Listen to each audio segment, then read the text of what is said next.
오늘 예배 가운데도 하나님의 음성 듣는 복된 자리 될 수 있기를 소망합니다. 여러분, 계절의 여왕은 몇 월입니까? 네, 4월 아닙니다. 5월입니다. 4월은 뭐라고 부를까요? 잔인한 4월 이렇게 이야기합니다. 어떤 시인이 이렇게 적었더라고요. 죽은 땅에서 라일락을 키워내고 추억과 욕정을 뒤섞고 잠든 뿌리를 봄비로 깨운다 이렇게 적었던데, 겨우 내에 죽었던 나무들이 저렇게 살아나는구나, 또 살아 있었구나, 이런 생각이 들 정도로 요즘 산과 들에는 꽃이, 또 잎사귀들이 정말 천연색을 띠고 있는 것 같습니다. 요즘 같은 계절에는 하루가 다르게 식물이 자라는데, 이 식물이 참 잘 자라는 조건이 되어서 그런 것 같습니다. 날씨도 그런 것 같고, 또 햇볕도 잘 들고, 또 적당한 비도 오고, 그리고 영양분이 있는 토양도 있고, 이렇게 되니까 정말 잘 자라는데, 이렇게 식물뿐만 아니라 여러분, 죄도 잘 자라는 조건이 있습니다. 그래서 오늘 제가 설교 제목을 이런 곳에서 자랍니다 했는데, 이게 뭐냐면 죄입니다, 여러분. 죄. 그래서 이 조건과 환경을 없애면 죄가 자라지 못하지만, 조건과 환경이 맞으면 죄는 급속도로 자라난다는 것입니다. 다윗은 하나님 마음에 합한 사람이었고 어디를 가든지 승승장구하고 이기는 사람이었습니다. 하지만 그는 지금 마음의 통제를 풀고 방심에 빠져 있습니다. 그리고 그 틈을 타서 죄가 자라가지고 다윗을 노예 삼고 있습니다. 다윗은 부하 장군의 아내와 간음을 했고, 또 그 죄를 감추기 위해서 그 부하 장군을 적군의 손을 빌려서 죽입니다. 살인 교사죄이죠. 이런 엄청난 죄에 대해서 다윗은 하나님 앞에 즉각적으로 회개를 하고 구원받습니다. 하지만 다윗이 뿌린 이 죄의 씨앗은 곳곳에서 그 씨앗들이 나타나고 있습니다. 맏아들 암논이 지난주 살핀 것처럼 이복 동생 다말에게 씻지 못할 나쁜 짓을 하고 쫓아내 버렸습니다. 죄의 삭은 여러분, 사망입니다. 그런데 중요한 것은 이 죄가 혼자 짓는 게 아니라는 것입니다. 반드시 피해자가 있습니다. 지금 이 사건의 가장 큰 피해자는 다말입니다. 다말은 이 악함 가운데 살아가는 피해자입니다. 친오빠 압살롬이 그것을 얼마나 원통하게 여겼는지, 자기가 아들을 낳고 딸을 낳았는데 그 딸의 이름을, 그 동생 다말로 이름을 27절에 보니까 짓고 있습니다. 이 일에 대해서 아버지 다윗은 분노만 할 뿐 조치를 취하지 않습니다. 이 친오빠 압살롬은요, 결국은 자신의 손으로 처단해야 되겠다는 생각으로 형 암논을 죽이고 맙니다. 그리고 외가가 있는 그술 땅으로 도망가 버렸습니다. 그렇게 2년이 흘러갑니다. 이렇게 또 사건이 덮여지는 것 같지만 이 죄가 처리가 되지 않았기 때문에 급속도로 자라서 나라를 흔드는 모습을 오늘 본문을 통해서 볼 수 있습니다. 이것이 죄의 무서움입니다. 여러분, 죄를 안 짓는 것이 가장 좋습니다. 그러나 우리가 연약한 죄성을 가져 있고 또 죄를 지을 가능성을 가지고 살아가기 때문에 그 죄를 내가 안 짓고 살 수는 없습니다. 또 죄가 없는 곳에 살 수는 없는 것 같습니다. 그러면은 이 죄가 더 이상 뿌리 내리고 자라지 못하도록 처리하는 것이 중요합니다. 죄의 가능성은 언제나 어디서나 있습니다. 죄가 나타났을 때 이 죄를 처리하지 못하면 이 죄가 요즘 보이는 이 식물들처럼 순식간에 자라서 내 인생을 집어삼켜 버리고 말 것이라는 거죠. 그래서 죄는 자랍니다. 바늘 도둑이 무슨 도둑 된다 했습니까? 소도둑 된답니다. 여러분, 그렇게 자라는 것입니다. 그럼 죄는 어떤 곳에서 자라는가? 오늘 말씀을 통해서 죄가 잘 자라는 환경과 조건을 생각해보고 우리 삶 속에 있는 이런 모든 죄의 요소들을 뿌리째 뽑아내는 이런 한 주간이 될 수 있으면 좋겠습니다. 여러분, 죄가 어디서 자라느냐? 첫 번째, 공의 없는 곳에서 죄가 자랍니다. 형을 죽인 압살롬의 죄가 자라서 나중에 나라를 위태롭게 했던 이유는 아버지에게 아들의 죄를 징계하는 공의가 없었기 때문입니다. 정의, 공의를 뛰어넘어 버렸습니다. 사무엘하 14장 1절에 보니까 스루야의 아들 요압이 왕의 마음이 압살롬에게 향하는 줄 알고, 징계가 없었거든요. 압살롬은 도망가 버렸거든요. 그런데 그 압살롬을 그리워하는 왕의 마음을 요압이 알고는 한 여인을 다윗에게 보내 연극을 하게 만듭니다. 이 여인이 다윗에게 가서 이렇게 소개합니다. 나는 남편이 없는 여인입니다.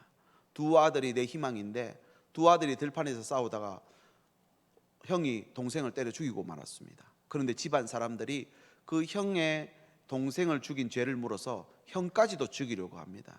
이렇게 되면 나는 남편도 없고 내 두 아들마저도 다 잃어버리게 되면 나는 더 이상 살 희망이 없습니다 하면서 하소연을 합니다. 누구에게요? 다윗에게. 왜 하필이면 다윗에게 이런 말을 할까요? 지난주 말씀드린 것처럼 다윗은 전쟁하는 왕이고, 왕의 또 사명이 또 하나 뭐라고 했습니까? 재판하는 겁니다. 그 재판을 해달라. 그래서 왕이 이렇게 판결을 내립니다. 네 큰아들을 잃지 아니하리라 라고 하는 판결을 내려줍니다. 그런데 여기 중대한 과오가 있습니다. 자손을 잇는 대의를 위해서라면, 그러면 살인행위도 묵과되을 수 있다는 논리가 생기게 된 것입니다. 어쩌면 어머니 입장에서는요, 동생을 죽인 그 형을 용서할 수도 있습니다. 하지만 그 살인에 대해서 덮는 것은 남아있는 그 아들을 위해서도 옳은 일이 아닙니다. 공의를 저버린 사랑은 결국은 사고가 생기게 되어 있습니다. 사랑으로 공의를 무시하는 잘못된 처사를, 지금 판결을 다윗이 내렸다는 것입니다. 요압이 만든 이 사연에 공감한 나머지 첫째 아들을 지켜주겠다라는 판결을 한 것이죠. 그런데 여러분 아시다시피 이 사연의 주인공이 누구입니까? 다윗입니다. 다윗은 압살롬을 용서하는 것이 옳은 일이 아니라는 걸 잘 알고 있어서 그를 그냥 애써 외면하며 살았던 것이죠.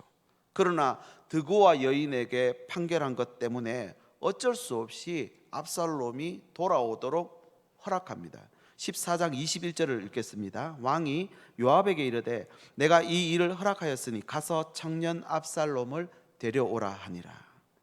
그런데 이 압살롬의 귀환을 추진한 요압의 동기가 순수하지 못합니다. 왕에게 마음을 얻기 위해서, 왕이 아직 죄를 처결하지도 않았는데 그걸 하도록 만든 것이죠. 또 하나는 요 압살롬은 대권주자입니다. 암몬이 죽었기 때문에 아주 왕위로 올라갈 가능성이 굉장히 높은 사람입니다. 그러니까 압살롬을 돌아오게 한 그런 어떤 일을 하기 위해서 그렇게 한 것이죠. 여러분, 더 옳지 않은 것은 다윗의 행위입니다. 대책 없이, 대안 없이 그냥 아들을 돌아오라 이렇게 말한 것입니다. 압살롬은 지금 자신의 죄를 처리한 상태가 아닙니다. 그럼에도 아비로서 압살롬 상태를 확인하지도 않고 그냥 목이 이기는 척 돌아오라 한 것입니다. 결국 이 일이 나중에 반란의 빌미가 되었습니다. 이처럼 공의 없는 화해라는 것은 불완전한 타협이고 거짓 화해입니다. 진리 없이 이루어지는 평화라는 것은 거짓 평화임을 알아야 됩니다. 정치하는 가운데도 그런 일들이 나타나죠. 그냥 위에서 만났는데 아무 일도 벌어지지 않는, 그럼 진리가 없으니까, 공의가 없으니까 그런 일이 벌어집니다. 우리도 마찬가지입니다. 죄를 징계하지 않고 허용하고 놔두면 그 죄는 점점 자라 우리 인생이나 공동체 자체도 무너뜨립니다. 왜냐하면 죄는 혼자 짓는 게 아니기 때문에 그렇습니다.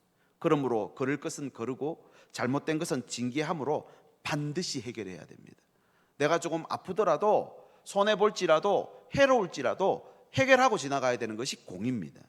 용서하는 것 중요하고 화목하는 것 중요합니다. 그러나 사람을 용서하는 것과 죄를 허용하는 것은 구별해야 된다는 것이죠.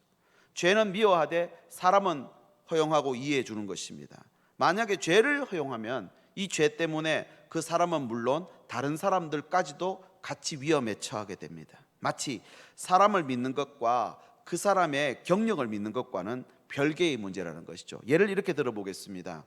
아무리 사람이 좋은 사람이라도 이 사람이 운전대만 잡으면 졸음운전을 한다. 그러면 운전대 맡길 수 있겠습니까? 아무리 좋은 사람이라도. 여러분, 이런 것입니다.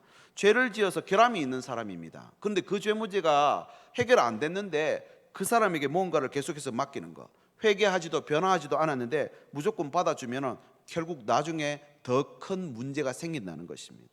그럼 왜 압살롬을 오게 만들었을까요? 다윗은 바로 자녀를 향한 잘못된 사랑 때문입니다. 여러분, 이런 일들이 주변에 적지 않습니다. 나는 자녀를 사랑한다 생각하고 말하고 행동하는데 여러분, 그게 잘못된 사랑으로 그 삶 속에 나타나는 경우가 있다는 것입니다. 다윗에게는 아들 이 압살롬의 악한 죄성을 징계하고 고칠 마음보다 아들을 향한 기대, 아들을 향한 집착이 더 컸습니다. 그 잘못된 사랑으로 엄청난 대가를 나중에 치르게 됩니다. 왜냐하면 죄가 계속 자랐거든요. 자신도 나중에 위험하게 되고 아들 압살롬도 비참하게 죽습니다. 그리고 나라도 엄청나게 흔들리게 되죠. 여러분, 다윗이 왕이 되고 난 이후 여러분 주변에 대적들이 없습니다. 누구도 다윗에게 대적 못합니다. 그런데 이 견고한 나라가 결국은 내전이 일어납니다. 왜 그렇게 되느냐? 결국은 무조건적 사랑 때문입니다. 아무리 아들이라도 공은 공이고 사는 사로 판결을 내렸어야만 합니다. 본인이 재판장이잖아요. 공의가 있어야 자녀 인생이나 자신에게, 공동체 모두에게 유익이 될 수 있습니다. 또 하나가 있는데, 이렇게 자녀의 죄를 징계하지 못한 공의가 없었던 이유는 그의 영성이 죽었기 때문이라는 겁니다. 영성을 제가 다른 말로 바꿔보겠습니다. 명분입니다. 명분. 그 이전 목동이었던 시절부터 다윗 왕이 되기까지 다윗은 이 영성 하나로 하나님 앞에 섰습니다. 깊은 영성을 통해서 그는 점점 강해져 갔고 이제는 대적이 없을 정도로 가장 최고봉의 자리에 올라갔습니다. 이게 뭐냐면 그의 영성 때문이고 그가 가진 하나님 앞에서의 명분 때문이었다는 것입니다. 그런데 바세바 사건을 통해서 이 명분이 사라집니다. 영성이 땅에 떨어지고 말았습니다. 그렇게 되니까 가정 안에서도 영성이 없고 영권이 없고 나라 앞에서도 영권이 없습니다. 지금 나단 선지자가 와서 다른 예를 들어서 그를 지적하고 있고, 이번에는 드고와 여인을 하나 데리고 와가지고 당신이 왜 그렇게 하느냐고 다른 백성들이 이야기를 자꾸 꺼내고 있습니다. 이게 영성이 땅에 떨어졌다는 증거이죠. 여러분, 오늘도 저와 여러분이 서 있는 이 땅에서 하나님이 주신 영성이 있어야지 제대로 하나님의 뜻을 이룰 수 있는 줄 믿으시길 바랍니다. 이 영성은 명분과도 같다고 말씀드렸습니다. 여러분, 그런데 어떨 때는 우리가 분노를 하기도 합니다. 그런데 이 분노하는 것과 공의를 혼돈하시면 안 됩니다. 나는 의분을 가지고 큰 소리를 냈고 그렇게 정확하게 끊어냈다고 생각하는데, 받아들이는 사람들은 감정적으로 받을 수 있다는 것입니다. 여러분, 감정으로 일하면은 거기에 상처만 남습니다. 거기에 재성만 남습니다. 가정과 사회에서도 마찬가지입니다. 나는 공의로 한다고 생각했는데 받아들이는 걸 감정으로 받아들이면 거기서 죄가 자란다는 것입니다. 여러분, 이 땅에 살아가는 우리 이 땅의 교회의 모습도 마찬가지 아닙니까? 철저하게 회개하고 기도함으로 땅에 떨어진 이 영권, 하나님이 주신 이 땅을 향한 명분을 되찾아야지 하나님의 사역을 온전히 감당할 수 있는 줄 믿으시길 바랍니다. 사람들이 교회를 향해서 비난하고 정죄하는 것, 세상이 악해서이기도 하지만 여러분, 동시에 우리가 가지고 있는 이 영권이 땅에 떨어졌기 때문은 아닌지를 오늘 우리가 돌아보아야 할 줄 믿습니다. 이 영권을 그러면 다시 회복하려면, 우리가 가진 이 명분을 다시 회복하려면 어떻게 해야 되는가? 이 공의가 필요하다는 것입니다. 우리 삶에, 우리 가정에, 우리 공동체에 공의가 있는가를 여러분 돌아보아야 됩니다. 다시 바꿔보겠습니다. 공의와 의분은 여러분 혼돈하시면 안 됩니다. 공의는 없고 분노 조절 장애만 있는 것은 아닌가를 여러분 다시 우리 삶을 통해 돌아보아야 됩니다. 그것을 의분으로 착각하고 있는 것은 아닌지, 여러분 공의가 제대로 실행이 돼야 죄가 자라지 못합니다. 진정한 공의가 없으면 내 삶의 곳곳에 오늘 또 죄가 자랄 것이다 라는 사실을 잊지 마시길 바랍니다. 두 번째는 사랑 없는 곳에 죄가 자랍니다. 다윗이 압살롬의 귀환을 허락했지만 용서가 안 됩니다. 지금 가정 안에서 지금 살인이 일어나고 간음이 일어나고 있습니다. 그래서 도무지 얼굴을 볼 수가 없습니다. 만나주지 않습니다. 그런데 이 일이 압살롬에게 더 큰 상처로 남습니다. 사무엘하 14장 23절 24절 읽어보겠습니다. 요압이 일어나 그술로 가서 압살롬을 데리고 예루살렘을 옵니다. 24절에 왕이 이르되 그를 그의 집으로 물러가게 하여 내 얼굴을 못 보게 하라. 압살롬이 자기 집으로 돌아가고 왕의 얼굴을 못 봅니다. 아버지가 화가 나서 꼴을 보기 싫은 겁니다. 결국 죄 처리를 거꾸로 합니다.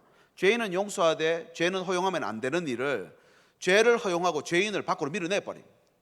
사람을 밀어내버리니까 여러분, 다윗은 압살롬 아들에게 어떻게 해야 했을까요? 압살롬의 그 형을 죽인 행동에 대한 여러분 회복할 수 있는 기회를 줬어야 됩니다. 그 회복할 기회가 무엇입니까? 제대로 된 징계를 했었어야만 한다는 것입니다.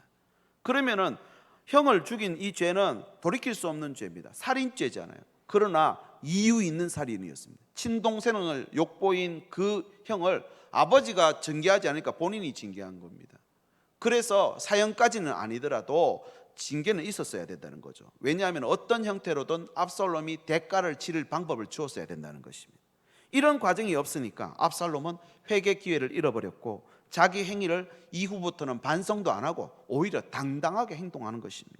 결국 아버지에게 큰 불만이 폭발해서 나중에 결국은 반역을 하게 되는 것입니다. 다윗은 공의를 잃은 미성숙한 사랑과 용서 없는 감정 속에서 이러지도 저러지도 못하고 있는 모습을 본문 속에서 봅니다. 여러분 잘 들어보십시오. 다윗의 이 처사는 공의도 아닙니다. 판결자인데도 사랑도 아닙니다. 여러분 균형을 아예 잃어버렸습니다. 자녀를 향한 기대가 너무 크다 보니까 그 자녀가 잘못한 일 때문에 실망이 땅에 떨어지는데, 여러분 높은 곳에서 땅에 떨어지면은 더 이상 회복할 마음이 없는 것입니다. 그것은 사랑도 아니고 공의가 아니라는 것입니다. 여러분 우리도 그렇지 않습니까? 자녀에 대한 기대가 너무 크다 보면, 어떤 일에 대한 기대가 너무 크다 보면 내가 내 분노를 감정 주체를 못하는 것이 끝까지 머리 끝까지 화가 나서 성질을 내고 보면, 여러분 화만 내고 공의는 없고 사랑도 없는 그런 어중간한 상태가 여러분 오늘날도 적지 않습니다. 여러분 이렇게 사랑이 제대로 전달되지 못하면요, 그곳에 쓴뿌리가 생긴다는 사실을 아십니까? 자녀를 향해서 사랑의 매를 들으라 하는 것이지 분노의 매, 심판의 매, 징계의 매를 들면요, 자녀들 마음속에 여러분 쓴뿌리가 생깁니다. 미움이 생기고 분노가 생깁니다. 여러분 이걸 잘 구별하셔야 됩니다. 그래서 어떤 징계를 할 때도 무엇을 잘못했는지 정확하게 말해주고 거기에 대한 징계를 가하는 것이지, 무조건 화가 난다고 회초리를 들거나 화가 난다고 소리를 지르면 자녀들이 받아들일 때는 아빠가 성질이 많이 났구나 이렇게 생각하지, 자기가 잘못한 거 생각 못한다는 것입니다. 성숙한 사랑이 없는 곳에 보십시오, 압살롬이 참고 있습니다. 이 덮어놓는 거 아닙니다. 벼르고 있는 것입니다. 결국은 죄가 급속도로 자라나기 시작합니다. 사람은 사랑받지 못하면 원망과 미움에 지배받습니다. 상처의 쓴뿌리로 인해 분노의 종이 됩니다. 쓴뿌리의 지배를 받으면 정상적 생활 안 됩니다. 여러분 지나온 시간들을 한번 돌아보십시오. 마음의 상처, 원망, 미움, 분노 여러분 있으시죠? 쓴뿌리입니다. 내가 나를 사랑 받지 못해서 그런 것 때문입니다. 이걸 빨리 처리해야 됩니다. 사랑이 있어야 오늘 또 나를 치료하고 그 죄 문제 해결합니다. 그래야 상처가 치유되고 미움과 분노의 쓴뿌리도 해결할 수 있습니다. 여러분 우리 죄 문제를 생각해 보십시오. 하나님 앞에서 우리 죄가 어떻게 해결되셨습니까? 십자가의 공의와 십자가 사랑으로 여러분 죄 문제가 해결됐다 했습니다. 그런데 십자가라는 단어와 사랑이라는 단어는 상충되는 단어입니다. 십자가는요, 재판의 판결을 받아서 가장 극악무도한 죄인이 받는 형틀입니다. 형틀인데 거기서 무슨 사랑이 나옵니까? 그런데 말입니다, 하나님의 아들이 이 땅에 사람의 몸을 입고 오셔서 우리가 받아야 될 그 형틀을 대신 받아주시고 그 위에서 우리의 죄가 사해졌다는 선언을 하셨습니다. 테텔레스타이. 그래서 십자가는 우리에게 사랑입니다. 여러분 거기에 대속했기 때문에 우리가 받은 그 죄에 대한 쓴뿌리가 그 십자가를 통해서 회복되고 치료되는 것입니다. 아멘이십니까? 오늘 또 공의로 심판받았고 하나님이 사랑으로 나를 살리신 것입니다. 이 사랑 때문에 상처 입은 마음도 치유받고 그 사랑에 감사할 때 이 죄 문제를 결국은 처리하는 것입니다. 여러분 사랑 있는 곳에, 제대로 사랑이 전달되는 곳에 죄 문제가 해결되는 것이고 죄가 더 이상 자랄 수 없다는 것 기억하십시오. 그래서 이렇게 한번 적용해 보시죠. 가족 사랑 안 하는 아빠는 없습니다. 그렇죠? 여러분 그러나 나의 이 사랑이 아내에게 전달되고 있느냐를 고민하셔야 됩니다. 오늘 댁에 가시거든 한번 무턱대고 한번 이렇게 한번 이야기해 보시죠. 여보 사랑해 이렇게. 그러면은 아내 되는 분께서 이 양반이 오늘 뭘 잘못 드셨나 왜 이러나, 그럼 사랑 전달이 제대로 안 된 겁니다. 여러분 이 사랑은요 상대방이 이해가 될 때 온전히 전달되는 것이지 내 입장에서 준다고 해서 무조건 받는 그런 게 아니라는 것입니다. 사람은 성격이나 기질이 다 달라서 그것을 이해하지 못하면 상대방을 용서하거나 사랑 안 됩니다. 개와 고양이가 싸우는 이유가 여러분 언어 체계가 다르기 때문이다라고 이솝우화를 통해서 아시죠? 개는 반가우면 꼬리를 듭니다. 그러면 고양이는요 반가우면 꼬리를 내립니다. 그래서 고양이가 개를 만나가지고 반갑다 꼬리를 내리면은 개는요 나하고 싸우자는 말인갑다 싶어서 달라드는 겁니다. 그래서 늘 싸운다는 것입니다. 지금 다윗과 압살롬의 언어 체계도 다른 것 같습니다. 다윗이 압살롬의 입장을 이해했어야만 합니다. 압살롬 입장, 암논을 죽인 것은 분명히 죄입니다. 하지만 암논의 죄를 방치하고 그것을 가장 큰 피해자인 다말을 위로하지 않고 있는 이 아버지의 죄는 더 큰 죄입니다. 이걸 이해했어야 됩니다. 그걸 보고 있는 아들이 참지 못하고 결국은 살인을 한 것입니다. 여러분, 아내를 이해하십니까? 아내를 자꾸 이야기해요. 남편을 여러분 이해하십니까? 자녀를 이해하십니까? 먹는 것 제공해주고 잠자리 제공해준다고 부모의 역할을 다 하시는 것입니까? 그렇게 하는 건 기숙사도 합니다. 정말 이 계절을 지나면서 우리 자녀들에게, 우리 가족들에게 진정 무엇이 필요한지, 내가 가지고 있는 이 사랑을 어떻게 하면 전달할 수 있을지에 대한 고민을 해야 할 줄 믿습니다. 여러분, 또 한 가지는 제대로 전달되려면요, 미래지향적이 돼야 됩니다. 과거에 뭘 했던 걸 자꾸 생각하면요, 너 과거에 이랬지, 그 생각을 하면 절대로 사랑할 수 없습니다. 앞으로를 생각해야 되죠. 그래서 그 죄를 다시 짓지 못하도록 장치를 하지만 앞으로 그 사람의 모습을 보고 사랑할 수 있는 것이 필요합니다. 특히 남편을 사랑할 때, 아내를 사랑할 때, 우리 자녀를 바라볼 때, 여러분, 이 사람이 장차 무엇이 될 것이라는 걸 생각하면 사랑할 수 있다는 것입니다. 또 한 가지는 뭐냐면 배워가야 합니다. 사랑은 배우는 것입니다. 제가 아는 어떤 목사님이 이렇게 말씀하시더라고요. 사모님께서 목사님한테 덜커덕 이렇게 묻더랍니다. 목사님, 저를 사랑합니까? 이렇게 묻더래요. 그래서 목사님이 대답했답니다. 내가 결혼을 할 때 사랑한다 안 카드나? 결혼할 때 30년 전이거든요. 그런데 옛날에 사랑했다는 그 말이 지금 유효하냐, 이 말입니다. 여러분, 잘 생각해 보십시오. 여러분, 우리가 주는 이 사랑은 현재형이 되어야 합니다. 과거의 사랑으로 현재의 사랑을 맺어갈 수 없다는 것을 기억해야 됩니다. 날마다 하나님의 사랑을 바라보고 십자가를 봐야 우리의 죄성을 이길 수 있습니다. 마찬가지로 우리의 진짜 사랑이 전달되도록 하려면요, 현재적인 사랑을 주어야 합니다. 그래서 오늘 또 내가 받은 이 사랑을 어떻게 하면 줄 것인가를 고민하셔야 합니다. 그래서 연애할 때 여러분 어떻게 하셨습니까? 내 마음을 어떻게 하면 전달할까? 이 고민을 밤새도록 합니다. 할 수 있는 그런 건이 생기면은 어떻게 하면 이것 가지고 할까? 기념일이 돌아오는 것이 그렇게 기다려졌는데 결혼을 하고 나니까 기념일이 부담스럽기 시작하면 여러분 문제가 있는 것이죠. 그렇지 않습니까? 여러분, 사랑 없는 곳에 죄가 자란다 했습니다. 사랑이 어떻게 하면 전달된다고요? 이해를 통해서 전달됩니다. 오해합니다. 일반적으로 사람은 이렇게 대화를 나누다 보면 갈등이 생기고 다툼이 생기는 것은 내가 저분에게 마음에 상처 주려고 이 말 해야지라고 생각하고 하는 사람 없습니다. 여러분, 좋게 말하려고 했는데 그분이 받아들이니까 오해가 된 것입니다. 그럼 어떻게 해야 될까요? 서로 이해하려고 노력해야죠. 또 한 가지 뭐라 했습니까? 과거를 볼 게 아니라 자꾸 미래를 봐야 됩니다. 앞으로 잘할 거를 봐야 됩니다. 또 한 가지는요, 배워가야 된다 했습니다. 오늘 또 사랑을 배워가는 것입니다. 여러분, 이번 한 주간도 사랑을 배워가서 사랑을 전달하는 저와 여러분의 삶이 되시기를 예수님의 이름으로 축복합니다. 마지막 세 번째는요, 회개 없는 곳에 자랍니다. 회개. 압살롬은 끝까지 회개 안 합니다. 25절 26절에 보면 압살롬의 모습이 보여주고 있는데, 압살롬과 같이 이스라엘에서 크게 칭찬받는 사람이 없었답니다. 머리끝에서 발끝까지 흠잡을 데가 없는 잘생긴 사람, 그리고 머리털을 1년에 한 번씩 깎았는데 왕의 저울로 계산을 했더니 요즘으로 환산하면 4kg에서 5kg. 그러니까 그 당시 고대 사회에서 머리가 숱이 많은 것은 굉장한 자랑거리였거든요. 그런데 요즘 말로 하면은 압살롬은 얼짱, 몸짱, 그리고 금수저잖아요. 지금 대권 주자입니다. 아무도 못 건드립니다. 그런데 그의 됨됨이가, 그의 인격이 그의 외적 조건을 못 따라갑니다. 그의 마음은 늘 교만했고 끝까지 회개 안 합니다. 예루살렘 돌아왔지만 2년 동안 아버지 못 보니까 그 요압의 밭에다가 종들을 시켜서 불을 질러버립니다. 14장 32절 하반절에 보니까 네가 나로 하여금 왕의 얼굴을 볼 수 있게 하라. 내가 만일 죄가 있으면 왕이 나를 죽이는 것이 옳으니라.